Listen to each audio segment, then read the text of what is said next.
Tally Prime की इस 60 दिनों की सीरीज़ में आज हमारा छठा दिन है।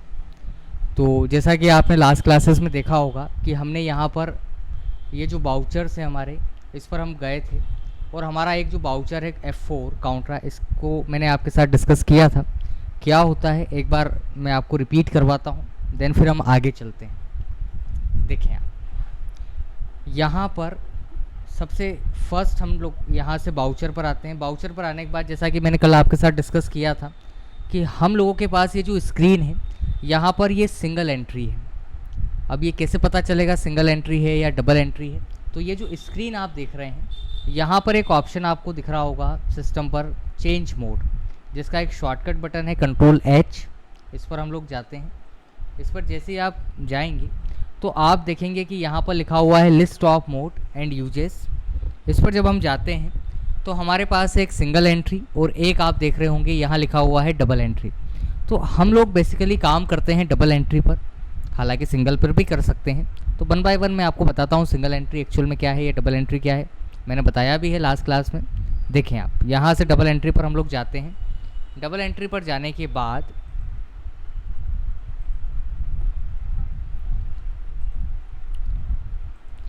जैसे ही हम डबल एंट्री पर जाते हैं तो यहाँ आप देख रहे हैं काउंटर नंबर 12 लिखा हुआ है।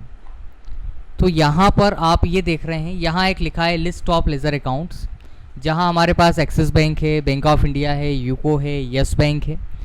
तो ये जो काउंटरा बाउचर कल हमने डिस्कस किया था, इस काउंटरा बाउचर के बारे में मैं थोड़ा सा आपको ब्रीफ में बताऊँ तो काउंटरा बाउचर हमारी सेल्फ बैंकिंग को शो करता है। सेल्फ बैंकिंग लाइक मेरा यदि किसी बैंक में अकाउंट है तो मैं उस अकाउंट में पैसा डिपॉजिट कर सकता हूँ, विड्रॉल कर सकता हूँ, या फिर one bank to another bank में ट्रांसफ़र कर सकता हूँ।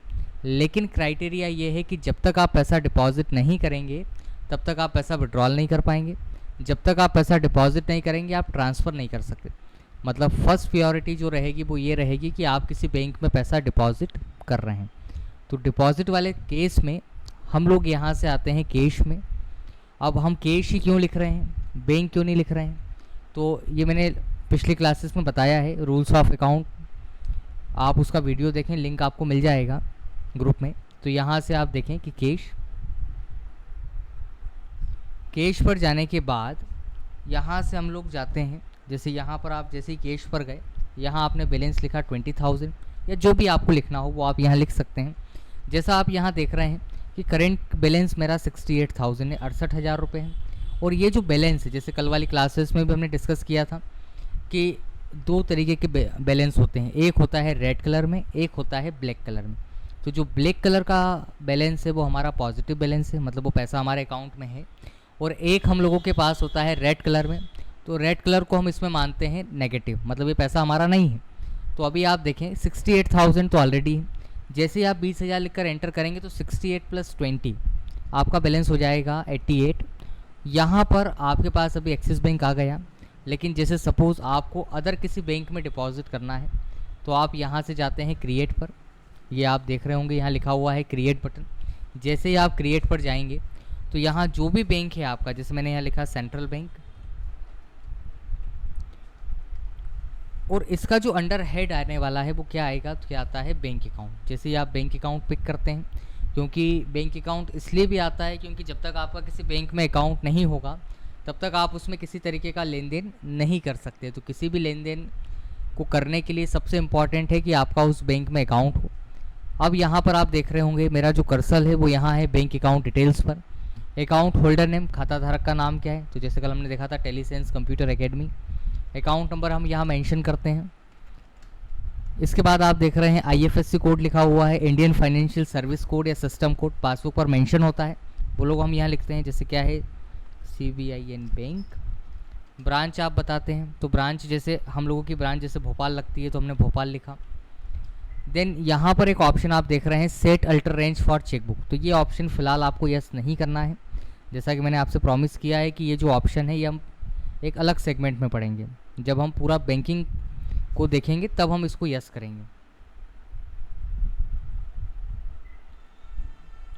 तो ये जो ऑप्शंस हैं इसको हम वन बाय वन देखते हैं कैसे। तो अभी फ़िलहाल आपको इसको नो रखना है, यस नहीं करना है। सेव करें आप। जैसे ही आप कंट्रोल प्लस ए बटन प्रेस करेंगे तो आप देखेंगे कि आपका यहाँ कैश और यहाँ पर सेंट्रल बैंक लिखा आ चुका है।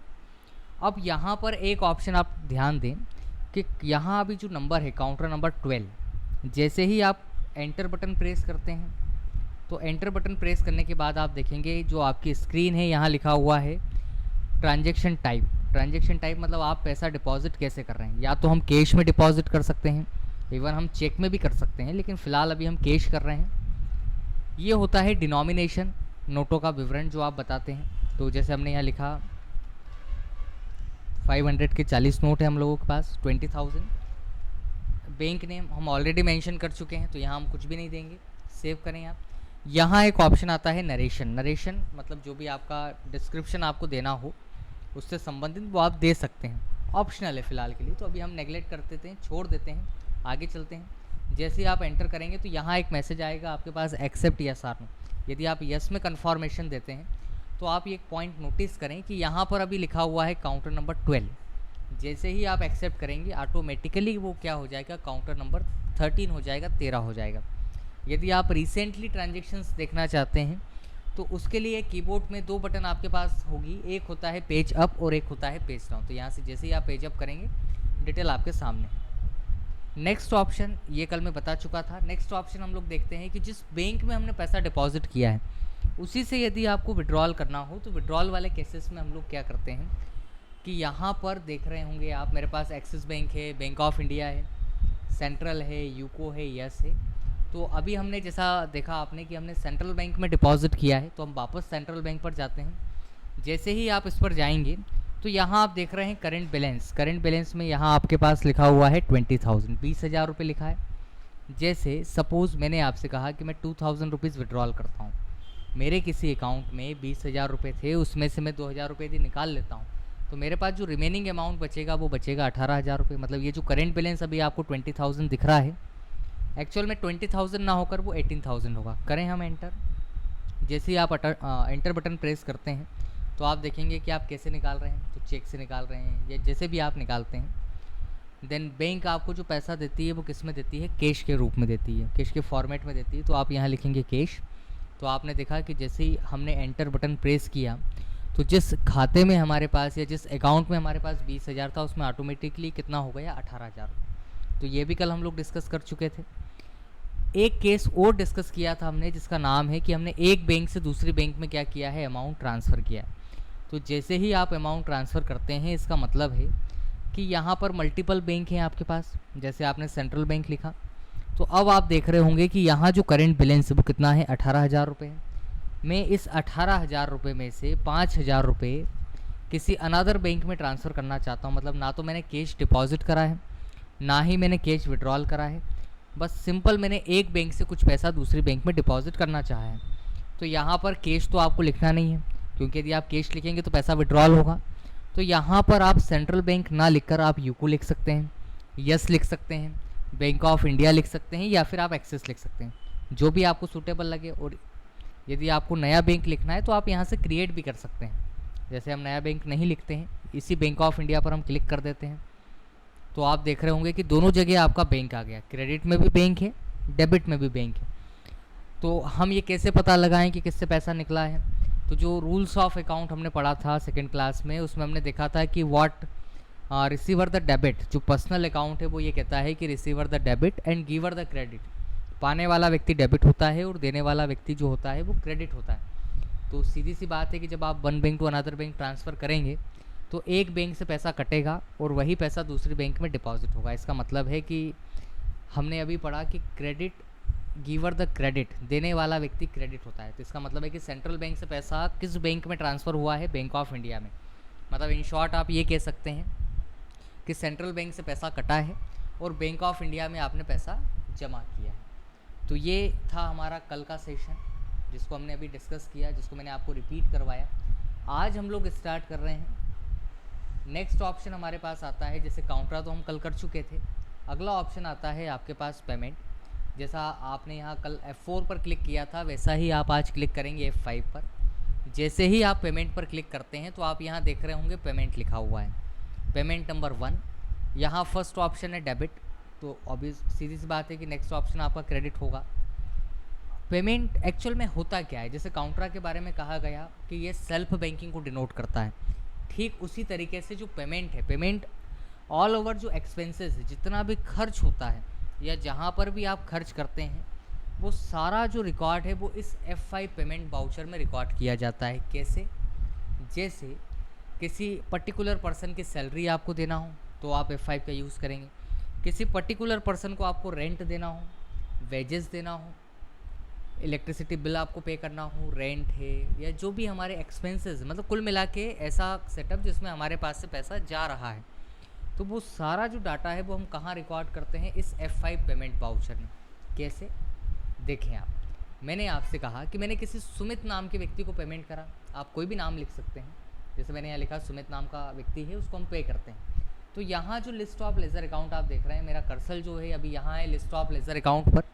तो जब आप यहाँ देखेंगे तो आप यहाँ देख रहे हैं क्रिएट लिखा हुआ है और एक लिखा है शो मोर। इसके अलावा कोई भी नाम नहीं है हम लोगों के पास। तो हम यहाँ से जाते हैं क्रिएट पर।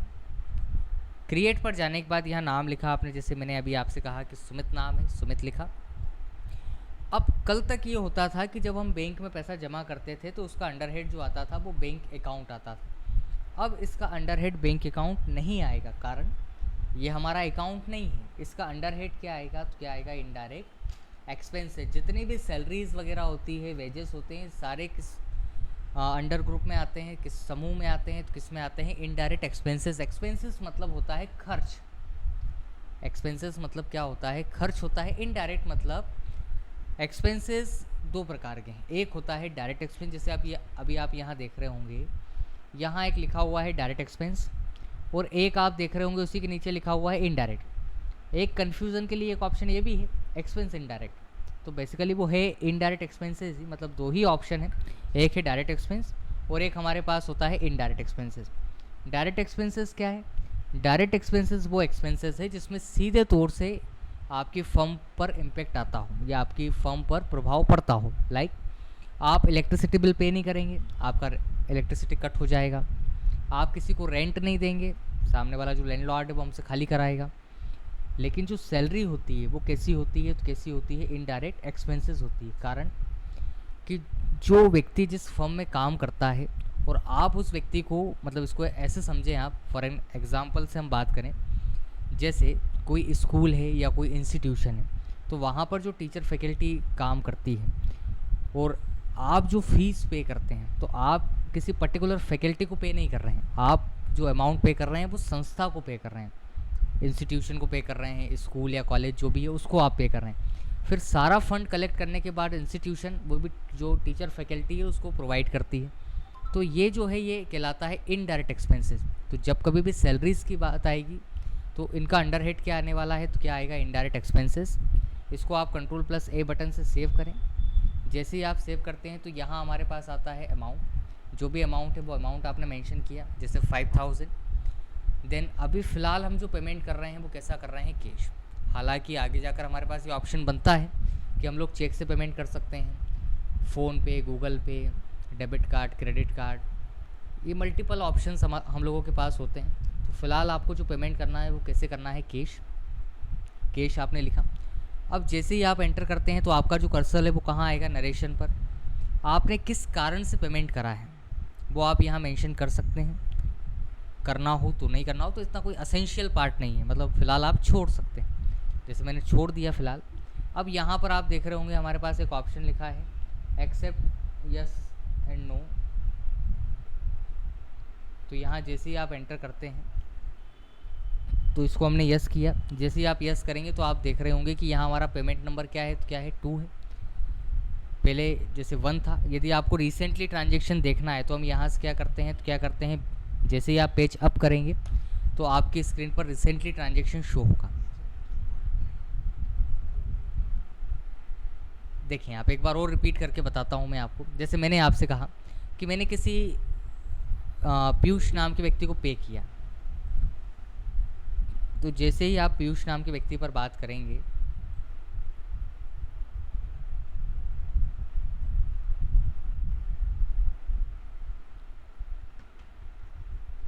सबसे पहले तो आप ये देखें कि ये जो लिस्ट है इसमें कहीं पीयूष नाम नहीं है हम लोगों के पास। तो यहाँ पर एक ऑप्शन आपको दिख रहा होगा क्रिएट बटन, या फिर आप कीबोर्ड से Alt+C बटन प्रेस करते हैं तो भी सेम काम होगा। यहाँ से आप क्रिएट करें, जैसे मैंने अभी आपसे नाम कहा, जैसे पीयूष है तो यहाँ लिखा आपने पीयूष। और जब कभी भी किसी पर्टिकुलर पर्सन को आप पेमेंट करते हैं तो उसका अंडर हेड क्या आता है, तो क्या आता है इनडायरेक्ट एक्सपेंसेस। तो यहाँ लिखा हमने इनडायरेक्ट एक्सपेंसेस, और इसको हम Ctrl+A बटन से सेव करते हैं। जैसे ही हम Ctrl+A बटन प्रेस करेंगे तो यहाँ पर आपने देखा कि यहाँ हमने लिखा बैलेंस, तो यहाँ लिखा हमने बैलेंस। और यहाँ पर अभी जो आप पेमेंट कर रहे हैं कैसा कर रहे हैं, तो कैसा कर रहे हैं Ctrl+A से। तो यहाँ आपने कैश लिखकर Ctrl+A बटन प्रेस किया,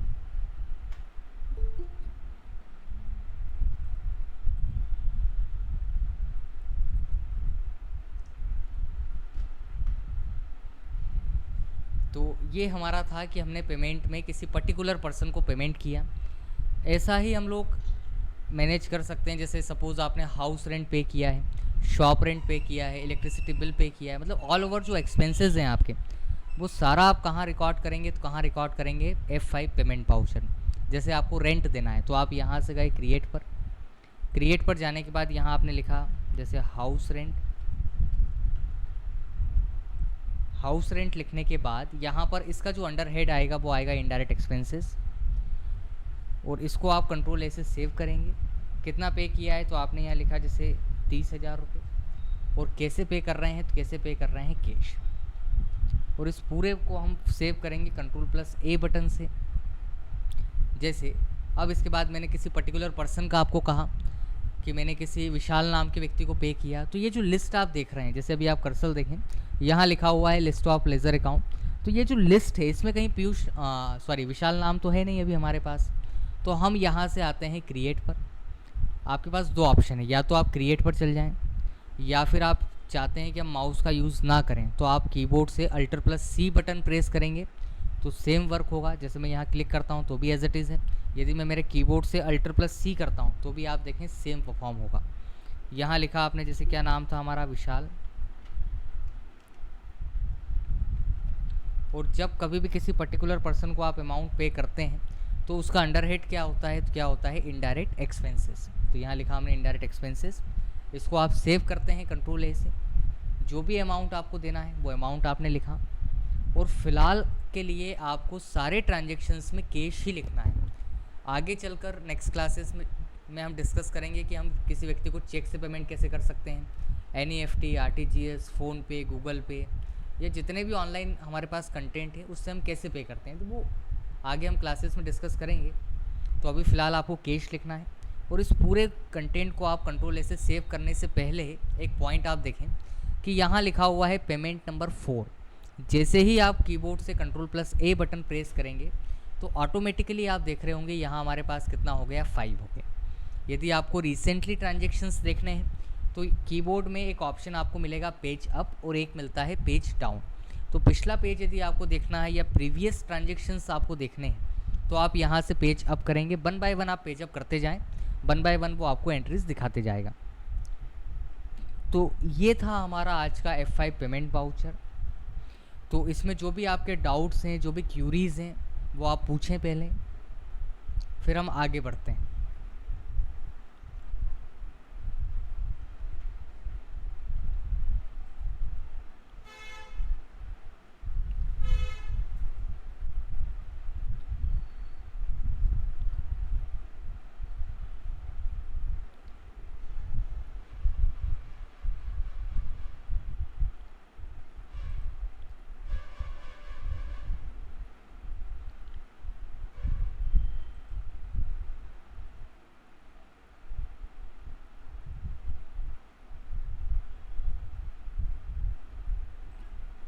किसी का कोई डाउट हो तो वो पूछ लें।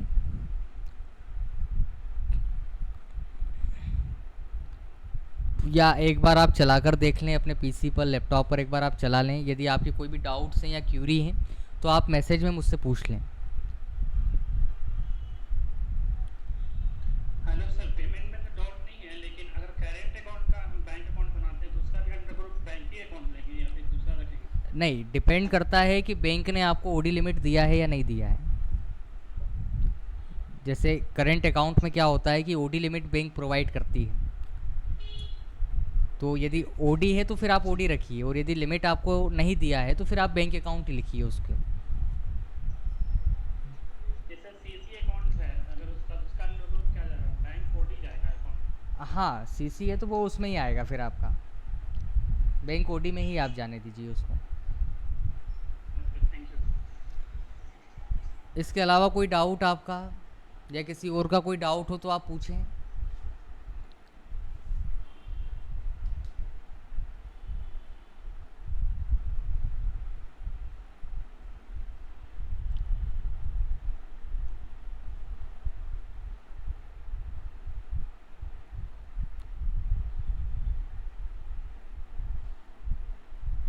चलिए, कोई डाउट नहीं है तो फिर हम लोग आगे बढ़ते हैं। देखें, जैसा कि कल मैंने आपके साथ एक पॉइंट और डिस्कस किया था कि ये तो मैं एंट्रियाँ तो मैं कर ही रहा हूँ भाई। मैंने F4 में एंट्री करी, काउंटर वाउचर में हमने एंट्रीज़ करी, F5 पेमेंट वाउचर में भी हमने एंट्री करी है। यदि आपको एक सिंगल पेज पर इन सभी ट्रांजेक्शन्स को देखना है तो उसके लिए आपको क्या करना है, कीबोर्ड में फर्स्ट की है आपके पास एस्केप की, तो एस्केप की आप बटन जैसे ही आप प्रेस करेंगे तो आप वापस आएंगे गेटवे ऑफ टेली पर। इस गेटवे ऑफ टेली पर आप देख रहे होंगे यहाँ एक ऑप्शन लिखा है हमारे पास, वाउचर के नीचे लिखा हुआ है डे बुक। इस डे बुक पर जैसे ही आप क्लिक करते हैं, जैसे मैं यहाँ क्लिक करता हूँ, क्लिक करने के बाद आप देख रहे होंगे कि मेरे पास ये अभी तक की एंट्रियाँ हैं। तो सारी एंट्रियाँ हैं। डिटेल फॉर्म में देखना हो तो कीबोर्ड से आप alter plus F1 button press करेंगे, अल्टर प्लस F1। जैसे ही आप अल्ट प्लस F1 प्रेस करते हैं तो आप देखेंगे कि उससे पहले सारी एंट्रीज़ हमको इस तरीके से दिख रही थी। जैसे ही बटन प्रेस किया सारी एंट्री हमको इस तरीके से दिखने लगी, मतलब एक पेयर वाइज दिखने लगी एंट्रीज़। यदि आप चाहते हैं कि इस डे बुक का हम एक प्रिंट आउट सामने वाले के साथ शेयर करें तो उसके लिए हम लोग क्या करते हैं कि कीबोर्ड में एक बटन होता है कंट्रोल प्लस P, कंट्रोल के साथ आप P प्रेस करेंगे, और जैसे ही आप control plus P button press करेंगे तो आप देखेंगे यहाँ पर 3 ऑप्शन आपको दिख रहे हैं। एक हमारे पास है कॉन्फ़िगर, एक हमारे पास है प्रीव्यू, देन एक है हमारे पास प्रिंट। तो प्रिंट का यूज़ आप तब करेंगे जब आपके पास प्रिंटर मशीन है। जैसे कल हम लोग गए थे कहाँ पर, प्रीव्यू पर, तो प्रीव्यू पर आप क्लिक करें। जैसे ही आप क्लिक करेंगे तो ये इस तरीके से आपके सामने पेज आया। इसको बड़ा करने के या जूम करने के 2 तरीके हैं, या तो आप यहाँ जूम बटन पर प्रेस कर दें, या फिर आप जूम बटन पर प्रेस नहीं करना चाहते हैं तो आप एक ऑप्शन ये भी अपना सकते हैं कि आप यहाँ कीबोर्ड से alter plus Z button press करें। तो जैसे ही आप alter plus Z button press करते हैं तो यहाँ पर आपके सामने ये डिटेल शो हो गई। कैसे करना है, कैसे निकालना है, एक बार और देखें आप। यहाँ पर हम लोगों के पास एक ऑप्शन लिखा है डे बुक। डे बुक पर जैसे ही आप जाते हैं तो ये सारी एंट्रीज़ आ गई हमारी। इनको डिटेल फॉर्म में देखना हो तो आप यहाँ से करते हैं अल्टर प्लस F1। जैसे ही आप अल्टर प्लस F1 करेंगे तो ये डिटेल फॉर्म में आई। यहाँ से कंट्रोल प्लस P बटन आप प्रेस करेंगे। कंट्रोल P प्रेस करने के बाद यहाँ आप देख रहे हैं हमारे पास कॉन्फ़िगर, प्रीव्यू, देन प्रिंट। तो यहाँ से हम आ गए प्रीव्यू पर। प्रीव्यू पर जैसे ही आप आएंगे तो यहाँ पर इसको बड़ा करने के 2 ऑप्शन हैं, या तो आप जूम बटन पर क्लिक करें या फिर आप अल्टर प्लस Z बटन का यूज़ करें। तो जैसे मैं यहाँ क्लिक कर लेता हूँ तो यहाँ आप देख रहे होंगे कि ये जो हमारी समरी है इसमें दोनों वाउचर आ गए, काउंटरा भी आ गया और पेमेंट भी आ गया। अब किसी व्यक्ति ने कहा कि ठीक है आप एंट्री तो कर रहे हैं लेकिन आप केवल हमको पेमेंट की एंट्री शो करें। जैसे ये जो लिस्ट है अभी आप देखें, इसमें काउंटरा के हमारे पास 14 वाउचर हैं, 14 वाउचर्स हैं, और पेमेंट के हमारे पास 4 वाउचर्स हैं। सामने वाले की डिमांड है कि केवल पेमेंट आना चाहिए, तो आप यहाँ देख रहे होंगे ये जो मेरे पास राइट साइड है यहाँ पर एक ऑप्शन लिखा है F4 से लिखा हुआ है वाउचर टाइप। इस वाउचर टाइप पर मैं क्लिक करता हूँ। जैसे ही मैं यहाँ क्लिक करूँगा तो मैं किस वाउचर को देखना चाहता हूँ, जैसे पेमेंट को, तो मैंने यहाँ पेमेंट पर क्लिक किया तो आप देख रहे होंगे कि काउंटरा की सारी एंट्रियाँ हमारी यहाँ से हट गई, केवल और केवल काय की एंट्री बची है पेमेंट की। अब इसका प्रीव्यू निकालना हो तो सेम प्रोसेस है, कंट्रोल प्लस P आई देन अल्टर Z। तो आप देख रहे होंगे कि हमारी केवल पेमेंट की एंट्रियाँ ही यहाँ पर शो हो रही है। ठीक ऐसा ही सामने वाला आपसे यदि कहता है कि केवल आप काउंटरा की निकालिए तो आप यहाँ से कहाँ जाएंगे, पहले तो इसको आप बड़ा करेंगे अल्टर प्लस F1 से, फिर आप यहाँ जाएंगे बाउचर टाइप पर। बाउचर टाइप पर आपके सामने पहला ही ऑप्शन लिखा है काउंटरा बाउचर, काउंटरा पर आप गए तो ये सारी एंट्री आपको इस तरीके से शो करेगा। तो ये जो हमने एक पॉइंट अभी देखा है कि सारी एंट्री कैसे देखी जाती है, तो ये जो भी मैंने एक आपको शॉर्ट तरीका बताया है, इसमें कोई डाउट हो, कोई क्यूरी हो तो पूछें आप।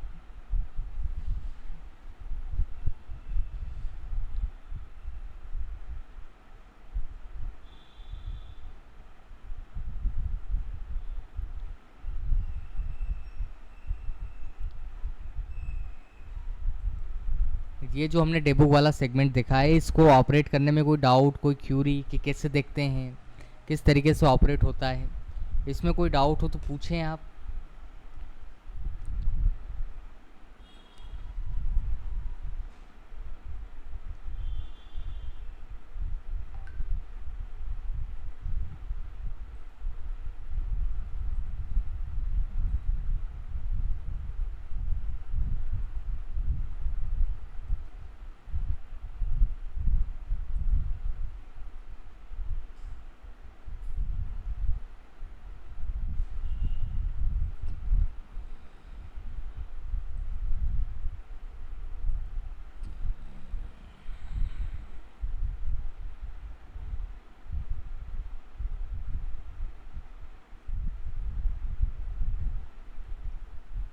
चल, किसी का कोई डाउट हो तो आप मुझे मैसेज पे पूछ लें।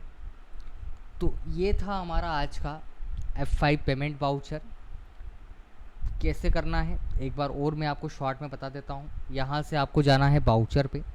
बाउचर पर जाने के बाद कल तक हम लोग F4 पर क्लिक कर रहे थे, आज हम क्लिक करेंगे F5 पर। जैसे मैंने आपसे कहा कि मैंने किसी संजय नाम के व्यक्ति को पेमेंट करा, तो मैं यहाँ से गया क्रिएट पर। क्रिएट पर जाने के बाद यहाँ आप जो भी सामने वाला नाम है, सामने वाले का नाम है, उसको आप मेंशन करें और इसका अंडर हेड क्या आएगा, तो क्या आने वाला है इनडायरेक्ट एक्सपेंसेस। तो एक्सपेंसेस आपने लिखा, जो भी आपका अमाउंट है अमाउंट आप यहाँ लिखें, देन यहाँ आप लिखेंगे कैश और इसको आप सेव करें। यदि आप सारी एंट्री एक सिंगल पेज पर देखना चाहते हैं तो यहाँ पर एक ऑप्शन हम लोगों के पास होता है डेबुक। डेबुक पर जाने के बाद इसको यदि डिटेल फॉर्म में आपको देखना हो तो आप अल्टर के साथ alt plus F1 button press करेंगे। यदि आप इसका प्रिंट आउट चाहते हैं तो आप यहाँ से आपके जो कीबोर्ड है वहाँ से आप कंट्रोल प्लस P प्रेस करें। जैसे ही आप कंट्रोल P करते हैं तो यहाँ पर एक ऑप्शन आप देख रहे होंगे कॉन्फ़िगर प्रीव्यू देन प्रिंट। तो आप यहाँ से कहाँ आएंगे, प्रीव्यू पर आएंगे। प्रीव्यू पर आने के बाद इसको हम जूम बटन से बड़ा कर सकते हैं या फिर आप कीबोर्ड से अल्टर प्लस Z भी प्रेस कर सकते हैं। जैसे मैं यहाँ क्लिक करता हूँ, जैसे ही आप क्लिक करेंगे तो ये इस तरीके से आपके सामने सारी डिटेल आएगी। अब इसके बाद यदि किसी पर्टिकुलर पर्सन की डिमांड है कि केवल काउंटरा ही शो होना चाहिए, जैसे इस रिपोर्ट्स में आप देख रहे हैं काउंटरा भी है पेमेंट भी है, यदि सामने वाला केवल काउंटरा चाहता है या केवल पेमेंट चाहता है तो आप यहाँ देखें राइट साइड में हमारे पास एक ऑप्शन लिखा है बाउचर टाइप। बाउचर टाइप पर जाने के बाद आप देख रहे होंगे हमारे पास मल्टीपल चॉइस है। यहाँ से जैसे केवल काउंटरा देखना है तो आप काउंटरा पर क्लिक करें तो आप देखेंगे कि ये जो लिस्ट है इसमें केवल और केवल काउंटरा है। यदि आप पेमेंट देखना चाहते हैं तो आप यहाँ से जाएं बाउचर टाइप पर, यहाँ लिखा हुआ है पेमेंट, पेमेंट पर आप क्लिक करें। जैसे ही आप क्लिक करेंगे तो ये आपके सामने डिटेल आ जाएगी। यदि आप प्रिंट आउट देना चाहते हैं तो कीबोर्ड से आप कंट्रोल P प्रेस करेंगे। कंट्रोल P के बाद आप यहाँ से I प्रेस करेंगे और यहाँ से आप जूम बटन पर क्लिक करेंगे। तो ये था आज का हमारा F5 पेमेंट वाउचर। तो F4 और F5 दो वाउचर हमारे हो गए कंप्लीट। F4 में हमने देखा ये जो हमारा F4 था काउंटरा वाउचर, ये हमारी सेल्फ बैंकिंग को शो कर रहा था, जिसमें हमने देखा कि हमने बैंक में पैसा जमा कैसे करा, विड्रॉल कैसे करा या फिर हम ट्रांसफ़र कैसे करते हैं। आज का वाउचर हमारा था पेमेंट में, हमने देखा कि किसी पर्टिकुलर पर्सन को पेमेंट करना